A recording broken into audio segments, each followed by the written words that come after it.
तो फ्रेंड्स, जैसे कि आपको पता होगा कि लास्ट मंथ की जो कार्स की सेल्स थी वो थोड़ी अलग थी। मतलब अगर मैं जुलाई की बात करूं तो उसमें कुछ कार्स जो हमेशा टॉप 5 में रहती है वो टॉप 10 से भी बाहर थी। फॉर एग्जांपल बलिनो जो थी वो बलिनो अपनी सेल्स के 10,000 भी यूनिट्स को पार नहीं कर पाई थी और 16th पोजीशन पर लास्ट मंथ बलिनो थी। लेकिन इस बार बलिनो ने फिर से कमबैक किया है और इसी तरह ही कुछ और गाड़ियों ने भी टॉप 10 में फिर से कमबैक किया है। तो आज के इस वीडियो में हम डिस्कस करेंगे टॉप 10 सेलिंग कार्स इन अगस्त 2024। इस लिस्ट में 10th नंबर पर आती है टाटा नेक्सॉन, जिसके लास्ट मंथ मतलब अगस्त की जो सेल्स हुई थे वो हुए थे 12,289 यूनिट्स और जुलाई की जो इसके सेल्स थे वो थे 13,902 यूनिट्स।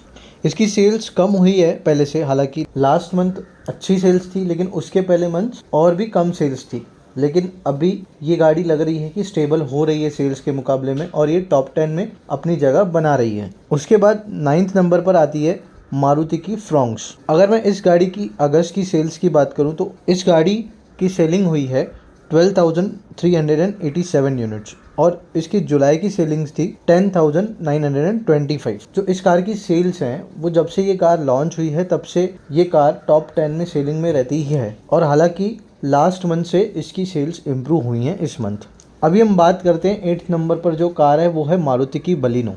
ये car last number 16th position पर थी और इसकी सेल 10,000 का आंकड़ा भी पार नहीं कर पाई थी, जो कि बहुत रेयर देखने के लिए मिलता है कि बलिनो जैसी कार 10,000 यूनिट्स भी ना बिके। इस मंथ इसकी सेलिंग हुई है 12,485 यूनिट्स एंड लास्ट मंथ इसकी सेल हुई थी 9,309। मतलब इस मंथ बलिनो ने अपना कमबैक फिर से टॉप 10 में कर लिया है। 7th नंबर पर आती है महिंद्रा स्कॉर्पियो। स्कॉर्पियो मतलब इस रेंज में Scorpio N and Scorpio Classic दोनों आ जाती हैं। अगस्त मंथ की इसकी सेल्स हुई हैं दोनों कार्स को मिला के 12,723 एंड जुलाई की इसकी सेलिंग थी 12,237। मतलब इस कार की सेल्स भी जो है लास्ट मंथ से इम्प्रूव हुई हैं और ये कार की जो सेल है ये इसी रेंज में कुछ महीनों से देखने के लिए मिल रही है और टॉप 10 में भी ये कार कुछ मंथ से देखने को मिल रही है। अभी 6th नंबर पर आती है मारुति की स्विफ्ट। इसकी जो सेल्स हुई हैं लास्ट मंथ के मुकाबले बहुत ही ज़्यादा कम है।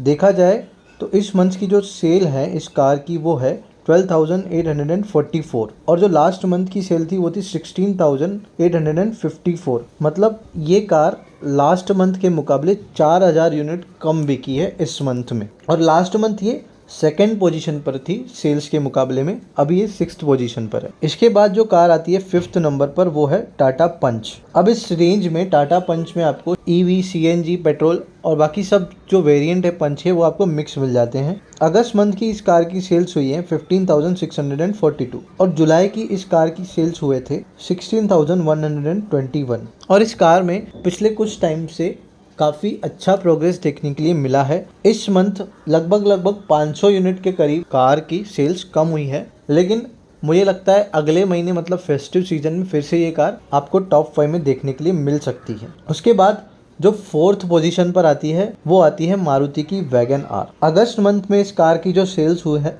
वो है 16,450 यूनिट्स एंड जुलाई के मंथ में इस कार की जो सेल हुई थे वो थे 16,191। मतलब अब इस कार के बारे में मैं क्या कहूँ।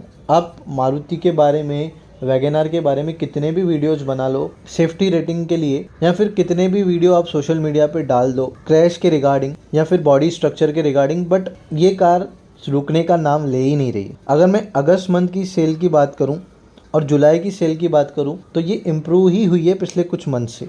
उसके बाद 3rd नंबर पर आती है Hyundai की क्रेटा। अब ये car last month 1st position पर थी। अगस्त मंथ की जो सेल हुई है क्रेटा की वो है 16,762 और जो जुलाई की सेल्स थी इसकी वो थी 17,350 और जब से क्रेटा का न्यू वेरिएंट लॉन्च हुआ है, न्यू मॉडल लॉन्च हुआ है फेसलिफ्ट के साथ, ये कार आपको टॉप 5 टॉप 3 में दिख ही रही है और इसकी सेल्स में कंटिन्यूस इम्प्रूवमेंट हुआ ही हुआ है। उसके बाद 2nd पोजीशन पर आती है फिर से मारुति की अर्टिगा। मतलब मैं फिर से वही बोलूं कि इस कार के लिए भी आप सेम मारुति की किसी की भी कार के लिए आप कितने भी वीडियो बनाई है लेकिन ये कार आपको टॉप 5 में दिखती ही है। मारुति की कोई भी कार हो आपको सेलिंग में बहुत सारी कार टॉप में ही दिखेगी। तो इसके जो सेल्स हुए हैं अगस्त में वो है 1580 और जो इसकी जुलाई की सेल्स थी वो थे 15,701। मतलब लगभग इस कार में 2,500 से 3,000 यूनिट्स एक्स्ट्रा बिके हैं अगस्त के मंथ में।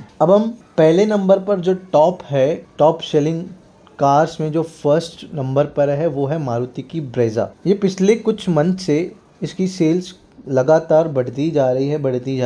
पहले तो ये नेक्सॉन से कंपेयर होती थी या वेन्यू से कंपेयर होती थी कि इसकी सेल्स उसके आसपास आते थे पहले, लेकिन अभी अगर आप सेल्स देखेंगे इसकी पिछले कुछ मंथ से तो आपको इसकी सेल्स में कंटिन्यूस इम्प्रूवमेंट दिखेगा ही दिखेगा। सेल्स यूनिट की बात करूं तो 19,190 यूनिट्स अगस्त में बिके हैं और जुलाई में इसके यूनिट थे 14,676। मतलब इस कार के लगातार 4-5 मंथ से बहुत अच्छी सेल्स मिली हैं और मुझे लगता है कि जो मारुति की सेफ्टी रेटिंग्स है इस कार में थोड़ी इम्प्रूव्ड है बाकी कार्स के मुकाबले और एक मिड एसयूवी भी आपको मिल जाती है इस कार में, इसलिए लोग इस कार को ज़्यादा पसंद कर रहे हैं। अब मैं अगर ओवरऑल बात करूं तो टॉप 10 में 6 गाड़ियां आपको मारुति की मिलती हैं। मतलब आप कुछ भी कह दो मारुति की कार्स को, मारुति की सेफ्टी रेटिंग्स को, लेकिन आपको हमेशा टॉप 20 में, टॉप 10 में, टॉप 20 की अगर मैं बात करूं तो 10 से 12 मारुति की कार्स रहती हैं और टॉप 10 की बात करूं तो इस मंथ 6 कार्स मारुति की हैं। तो आज के वीडियो में इतना ही। तो फ्रेंड्स मुझे ज़रूर बताइए कि आपको ये वीडियो कैसा लगा और प्लीज़ वीडियो को लाइक, शेयर और सब्सक्राइब जरूर कीजिए।